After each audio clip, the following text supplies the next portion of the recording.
Hi, I might have forgotten to film an intro, so that's fantastic. However, I just thought it won't get to waste. I'm gonna film an intro now at the very end because I know what happens. Big brain activity. Welcome to my Oslo vlog, where I'm gonna share with you some things I did, some things I picked up, some black metal places I visited, and some black metal items I purchased. So be prepared for a lot of vibes, cool places, cool things, and a travel journal spread at the very end. So without further ado, let's go! As you will be able to tell, we had incredible weather during our stay. The sun was shining, it was so warm. So we went outside and we just sat and vibed where people did. And we saw the majority of the city landmarks during the first day because you just kept on walking and it was so much fun. I also had some of the best ice cream ever, so that's worth noting.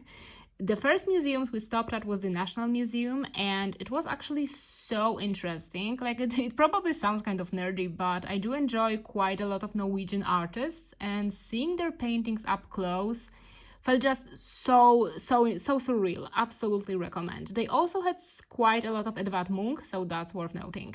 Then, of course, in Norway you have to have waffles every single day to have energy to walk around the fortress. That's never ending. It was so interesting because you were climbing all of these strange stairs with a lot of greenery, and then at the very end you got just this beautiful view on the city. That's one thing I really enjoyed about Oslo. There's so many points where you can see the entire city from a different angle. We always saw something we're heading to afterwards, and that was really cool. For example, then we went to the opera, and you can climb off the rooftop of the opera house as well. Look at me, it's like in Titanic, I'm the queen of the world. That's so cool. Then my favorite museum, of course, was the Munch Museum. That was kind of predictable, but so am I. It was fantastic. I also went to the Vigeland Park, and these sculptures are a bit scary, but if you like something that's a bit spooky, you should definitely go and take a look at them. When we're speaking about things worth taking a look at, I saw my first stave church, and it was beautiful. One of the best things ever. Look at that. Isn't that insane? Architecture-wise, decorations-wise, this is incredible. And if you like open-air museums, they have cows. Look at them. Look at this white diva. She's so stunning. And they were so friendly as well. Basically, ship museum, you got it. There's a museum for everything. So if you're a museum girly, go to Oslo. A lot of fun. I also did some stationery shopping, and you're gonna see some of those finds in the travel journal flip through at the very end. Hi everyone, and welcome back. Today we are actually not home. Not only are we not home, we're in Norway. We're in Oslo right now.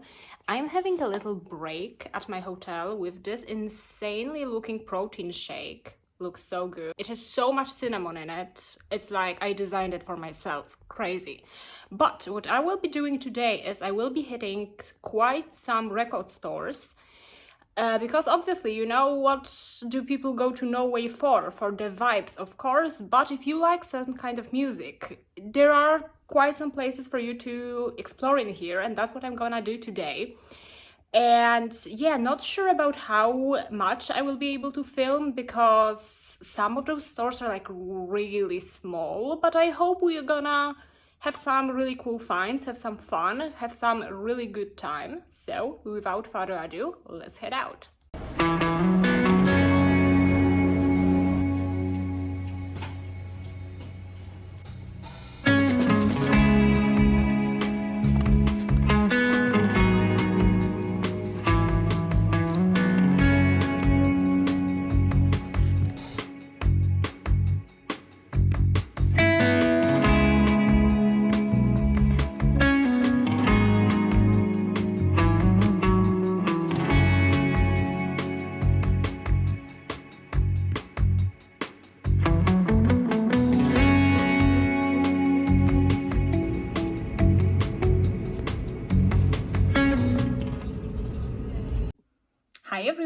and welcome back. I am home once again, and for good this time, and I thought it would be a great idea to kind of walk you through the places I've been to in Oslo that I kind of loosely black metal themed, but also talk a bit more about my general experience before showing you my travel journal, because that's gonna be, I hope it's gonna be fun, because I'm really excited to use the trash I've been collecting for a week. That's gonna be crazy. But for the little preface, I need to say that a lot of my hobbies and a lot of things I'm interested in are kind of traced back into Scandinavia. So for example, I don't know, black metal, Edvard Munch, we have the stave churches I'm obsessed with since I've been like 12 years old. Something just fascinating about them, I don't know. But yeah, all of these things equal that I've been trying to explore the most of them when I've been in Oslo. Of course, it would be fun if I went there at the time of a metal festival happening. It didn't work out this time. I really hope to go to Inferno next year when the headliner and when the bands are gonna be as good as usual. But for now, I didn't. I just went casually, so to speak, which was great because I did a lot of things during these days, like 20,000 steps, hate to see me coming when I'm traveling somewhere, and it was just the same this time.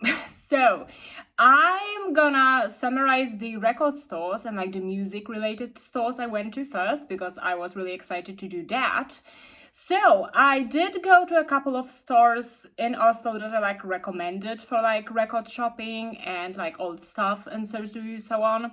So I did went to Rock and Rolls. I didn't pick up anything there. I went to stores that sell new stuff. So I did go to Big Dipper and I did go to Plattekompaniet, I think.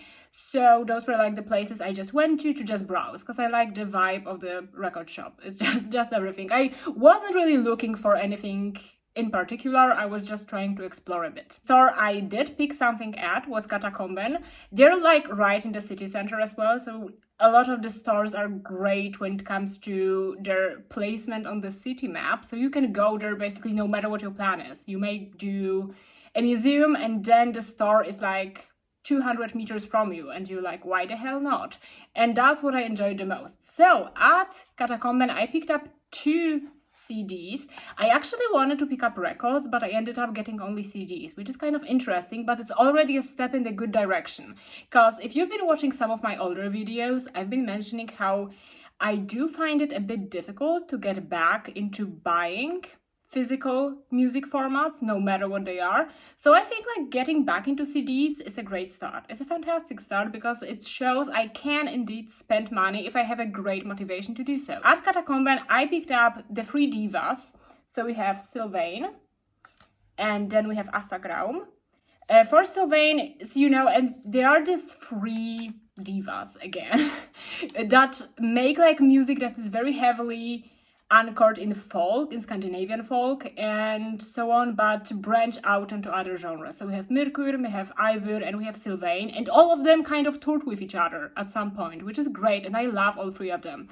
So when I saw this EP by her, I was I just need to pick it up, and I did. It's this beautiful digipack, stunning.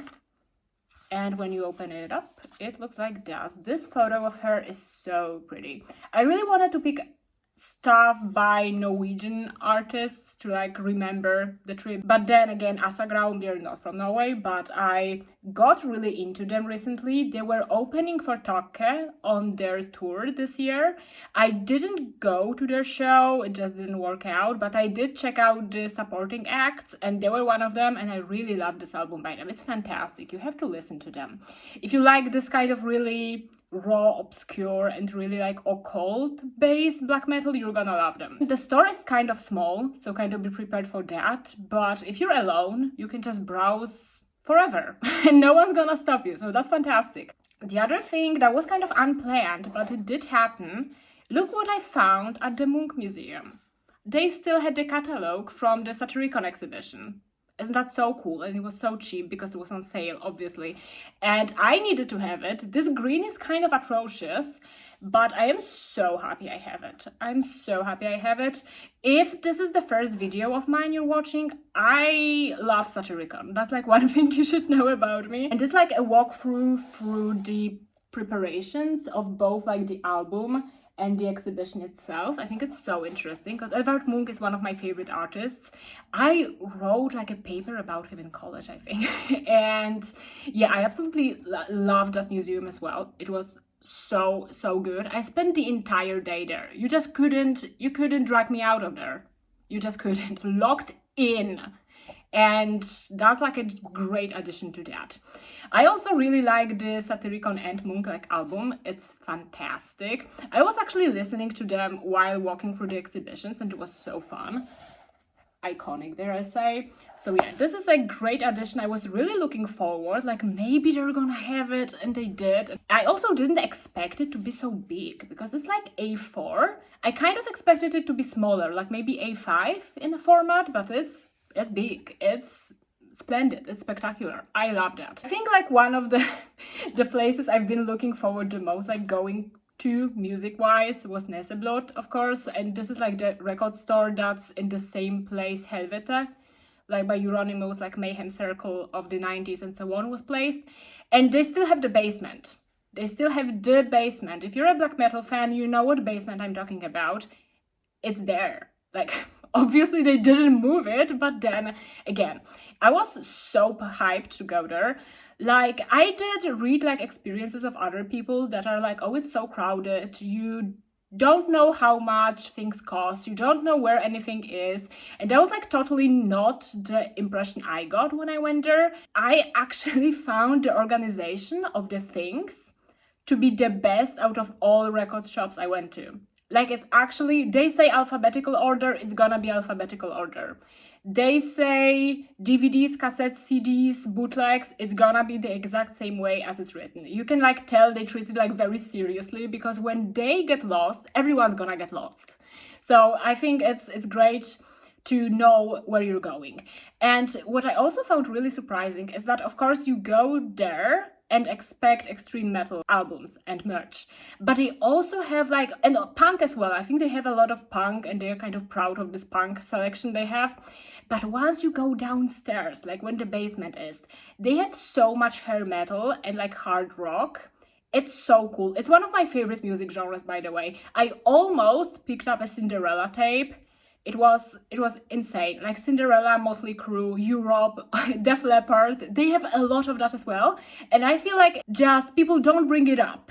But it's a great place to shop for these genres as well. If you're looking for something a bit more rare, for example, because they do have primarily like old, used stuff that are kind of rare most of the times, hence the prices. I mean, I get the pricing, I'm gonna get to that in a second. Feel that once you're into this extreme music territory and history, you kind of have to get used to that sometimes you're just gonna pay quite a lot, and it's just, you have to make the decision if it's okay for you price wise, and it's totally valid. If it's not, it's totally valid if it is.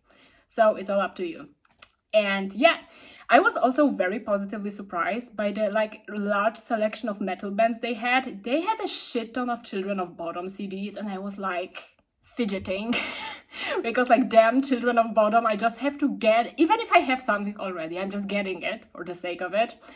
And yeah, all of that absolutely top tier and very well organized as well. I was looking like for, when it comes to records, I asked the girl working there if they had like the first spell by Gehenna. They didn't, but then we started talking because it happened that Gehenna was her favorite band, so we just talked about it for a second. It was super nice. So yeah, because especially if you don't have a lot of friends that like the same music as you do, when you meet strangers that like the exact same things that you do, it's always kind of nice. It's nice. So then I'm gonna show you the things I bought there. I did go a bit crazy, but you know, it's okay.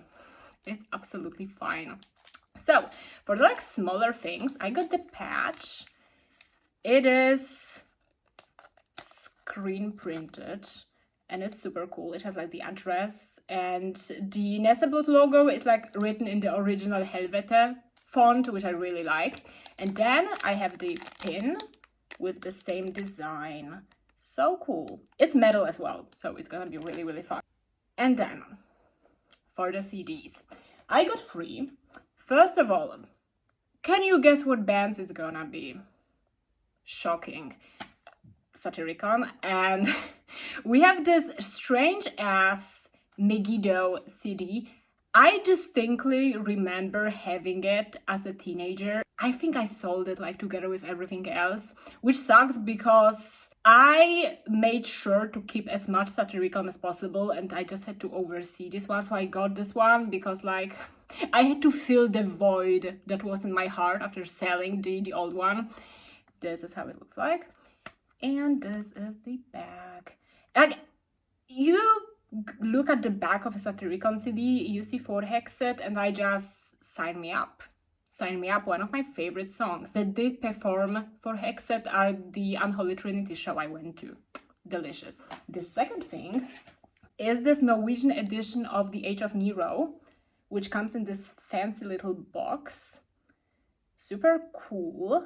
And I really like that on the spine you have like the Norwegian flag that's positioned so it looks like the inverted cross. I think it's so cool. And then it came with like a poster and a sticker, but this one just came with a CD. I don't care, honestly. It's like it has a bit of this like glossy touch to it. It's, I don't know if you can see it. It is a bit metallic, like it's not black and white as the like usual version is. And then it opens up like that. So cool, right? Absolutely perfect. And then the bonus disc is like the, you know, like videos, live versions and stuff like that. Especially since I've been eyeing it for a second now. Usually the only place when it's available is Discogs, and it ships from Norway. And if you know something about like post in Norway, it's expensive. It's very expensive, and people usually warn you, like people selling, they like don't say damn when you hear the price. So I was like, okay, I may as well pick it up when I'm in store, because it's gonna be like price-wise a bit the same, right? You know, I did get the signed Panzerfaust because like I could, so I did. It was like positioned right by the counter, kind of strategically, and I was looking like that. And I may as well, and I did. Panzerfaust is not my favorite Darkthrone album. It may be an extremely unpopular opinion. I like New Darkthrone. I really fucking like New Darkthrone. I don't know, sue me. I fucking love that. But Panzerfaust, like aesthetics-wise, is one of my favorites. So I was like, you know, I will in fact buy it. And also the signature looks absolutely delicious. It's just perfect. And like the girl working there, she like told me that her boss just goes to his house, like of Fenritz, and he just brings shit for him to sign. And I'm like, damn, that's nice. Like, it's not like he has a choice, right? He's like being held at the gunpoint every few months to sign stuff. Very nice of him. I love the guy, to be quite honest. I think that's not unpopular at all. So yeah, this is like my main purchase from Neseblo. But I think when it comes to the vibe of the place, they're really immaculate. Like, you have to go there. Like, walls covered from the ceiling to the floor with merch, t-shirts, everything. It's really that. And it is a bit hard to find the basement, but they put like the arrows, like black metal, turn right, black metal, turn right. And yeah, the basement is obviously really cool. Like, take a photo, film a bit, FaceTime your mom from there. I don't know if you're gonna get, like, if you would be able to make a phone call from down there, but you may try. But yeah, great place. I'm sure like when, I don't know, for instance, Inferno happens, I know it will be like the place is going to be really crowded, but when I was there were like a couple of people, but they usually just went down to the basement and then went out. I was there for an hour. Like, dead ass.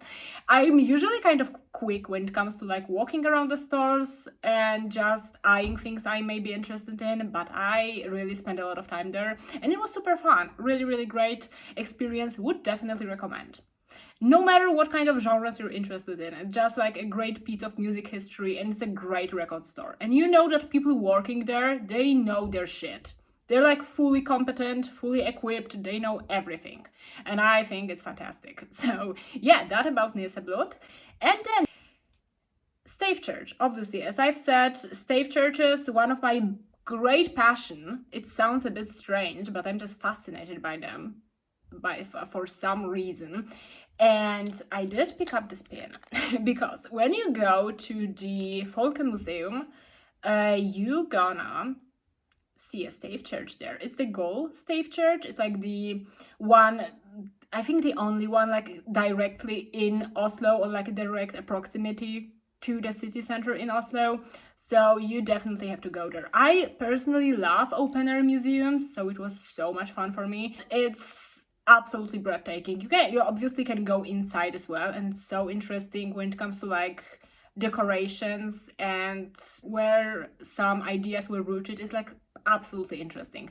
Like it combines so many historical and cultural directions. I think it's amazing. So because it's amazing, you know what I also got? I got the snow globe. Can you see that? And isn't that the coolest thing you've ever seen? Because it actually is one of the coolest things I've ever seen. And the details are so on point. I love it. Absolutely money well spent, dare I say. So yeah, that was about that. Of course, go to Munch Museum as well. I mean, go to Munch Museum. I say that because I love his paintings, but if you're a black metal fan, will you have fun at the Munch Museum? I think you probably will. Because like the themes in his paintings are kind of, they match, they correlate. And then I also have some two things that aren't necessarily black metal themed, but if you're a black metal fan, you're gonna recognize the stuff that's on that, you know? So you have to be a bit more subtle this time. So if you go to the National Museum, they do have a lot of Theodor Kittelsen there. He is obviously one of the national romantics from Norway that's getting reused. Like his paintings are appearing on black metal album covers since forever, since like Burzum and so on.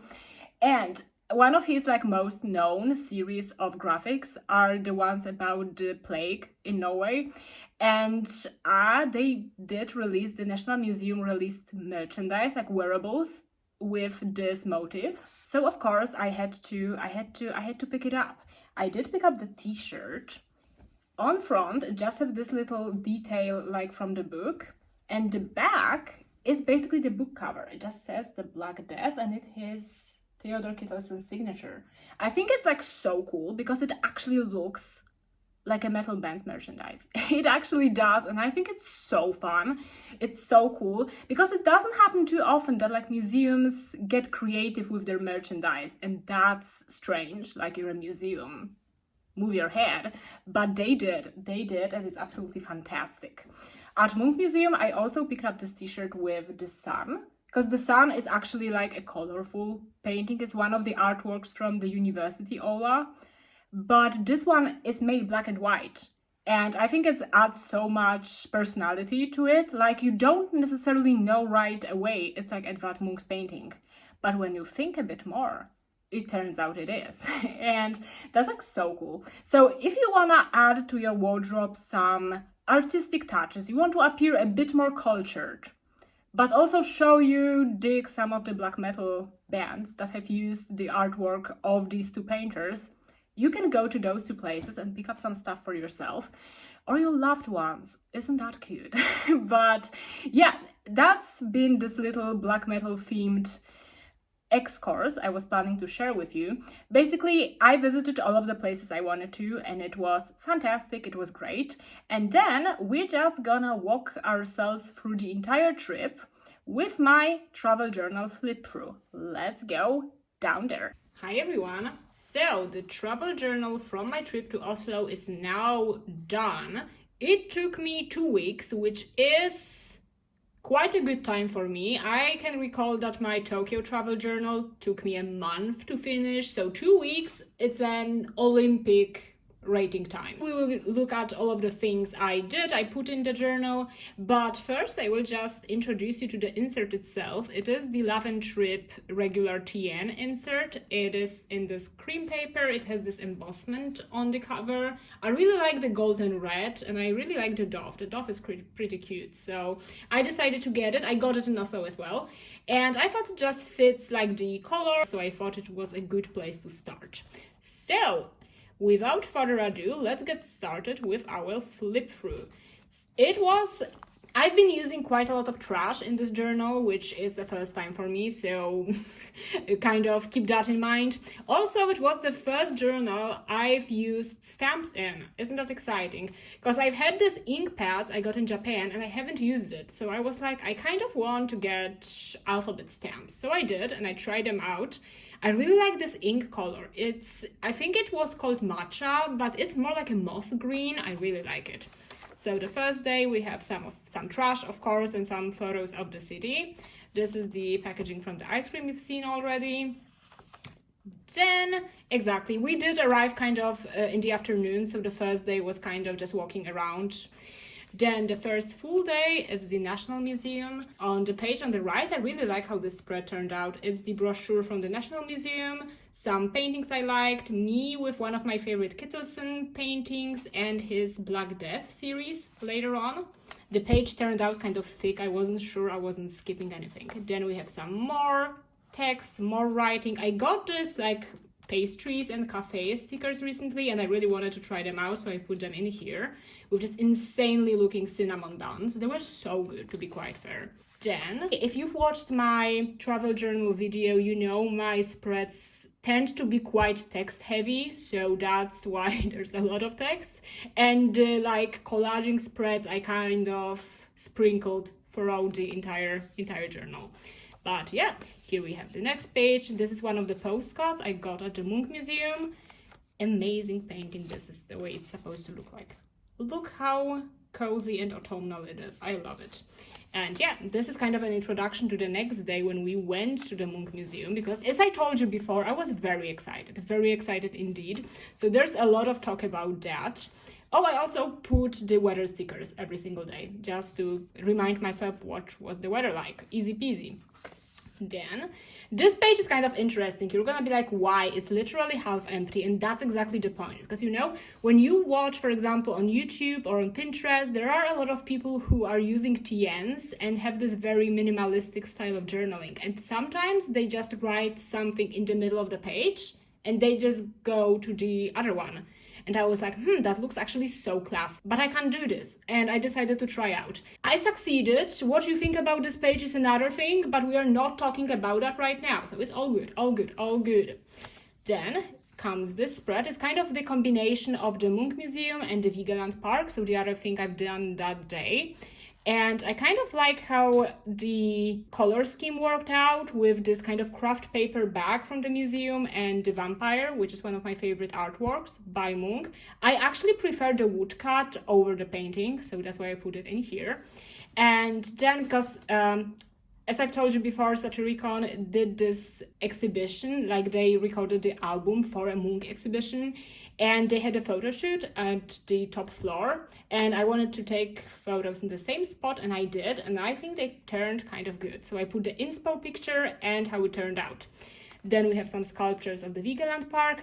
As you will see, I used both the black film for the Instax photos and the regular one, kind of depending on the vibe, to be quite honest. Then we're going on, more photos. Exactly. Then it's the next day. I did put the wristband from the Historical Museum. I really like their logo. Just look at it. It's so classy, so simple. And I don't know, it just works out so well. I really liked it. So I put it in here together with some other brochures I cut out. And this is the other part of the exhibition I really enjoyed, so I kind of wrote about that. The museum was fantastic. Like, there are so many interesting things, like, no matter what you're interested in, whether you like more of the medieval stuff, more of the even older things, they have a lot of really interesting exhibitions and really cool artifacts, as you can see in here. It was so cool. Then the next thing I done that day was visiting the stationery store. It's called Lush Dive, as you can see in here. I got this insert there, and the other things I got, I'm gonna show you real quick. I got this Penco clip. It's the metal one. It has this really pretty ivory color. I really like it. Then I also got the Stalogy dots. I think they're such perfectly sized, and that's where I got them primarily, because I want to start commonplacing a bit more, and they will be amazing for that. I got the cream paper insert as well, just in case. And then there was one thing that caught my eye, where they came in a set, those little free notebooks. They're a bit smaller than the field notes, but they're kind of the same size. They're dotted, as you can see, and they come with this incredible, like, weird kind of prints. I really like it. I'm kind of obsessed with this kind of vintagey, weird look of them. I will definitely use them for many cool things, equally weird as the graphics on the front. So that's a really exciting thing. Then I stopped by Joanna Juice and got this blue smoothie, which was insane, and it did contain nuts. So I put, so I just kind of felt like I reached this peak journal girl behavior when I just had this cup with the smoothie, and I was like scraping the sticker of it to put in my journal afterwards. So that's the effect of that. Then of course we do have Nesseblot. So I put some photos, I put the receipt. I did clip out how much I spent because I don't need to be looking at that. I just want to see it was Nesseblot. So that's all I needed. Then I also managed to take the price tags from the CDs I bought. So I put them here. Just in case, you know, you have to be prepared. You have all of the papers on hand. Then in the evening, because I usually travel alone, but this time I was with my family, we went to the Opera House to see a concert. So this is the kind of program. There is a photo of me and my family below it, so I won't be showing that, but she's amazing. She's incredible. If you're from the US, you probably know her, even if you're not into classical music, but she's incredible. She's incredible. And then the last full day in Oslo, we went to a folk museum, the ship museum, boat museum, everything museum you could find, basically. And first we have folk museum, so I put the brochure in here. I just kind of cut things out because that was kind of interesting where all of the buildings came from in the museum, so they kind of marked it on the map. Then comes my favorite spread from the strip because it includes cows. The cows were really cute, and they kind of noticed that there were people looking at them, so they got the zoomies and they were like running around. It was so cute, so cute. And then on the left side, I kind of played with brochure and the photos I took. So that thing in the background, you can see it's glossy, so that's the brochure, and then the photo of the Stave Church and the pony are mine. And I think it looks kind of cool. It gives a lot of depth to the collage and to the page. I really like how it turned out. Then going on, we have some more things. Of course, there's a Stave Church, and there's me in front of the Stave Church. Isn't that so cool? Basically, this museum was fantastic. If you don't mind doing a bit of walking, you have to go there. Absolutely incredible. Then cinnamon rolls, absolutely deadly. They were so good. So I put some more of the stickers I got. These flower stickers are also a new addition to my sticker collection. I really like them. We go to other more minimalistic pages, so to speak. So we have other museums, and I was getting kind of in detail about the museums, like especially the Munch Museum, obviously, but I love museums. So wherever I go to one, I just write a lot of thoughts, like my feelings, my impressions, and I just really like doing that, so why not? Here I also put some packaging from the sweets and like candy I've tried. Really recommend doing that. And then at the very end, we do have like the last page from the last day when we basically went to the airport and just chilled there. They have a Moomin store at the airport in Oslo, so I got this luggage tag. Isn't that so cute? It's so cute and so chunky as well, so it won't fall off. I'm obsessed with it. Best purchase, most likely. And yeah, this is like the last full page. I didn't have a lot of tickets to put into this particular journal because I bought all of my tickets in advance online, so that it was just a PDF, nothing interesting really. But exactly, aside of that, I am really happy with how it turned out. There are definitely some spreads, such as this one and the one with the cows, I'm very proud of. I think they look fantastic. And yeah, I hope you enjoyed this little journaling / music related vlog from my trip to Oslo. Thank you so much for watching, and see you in the next video. Bye!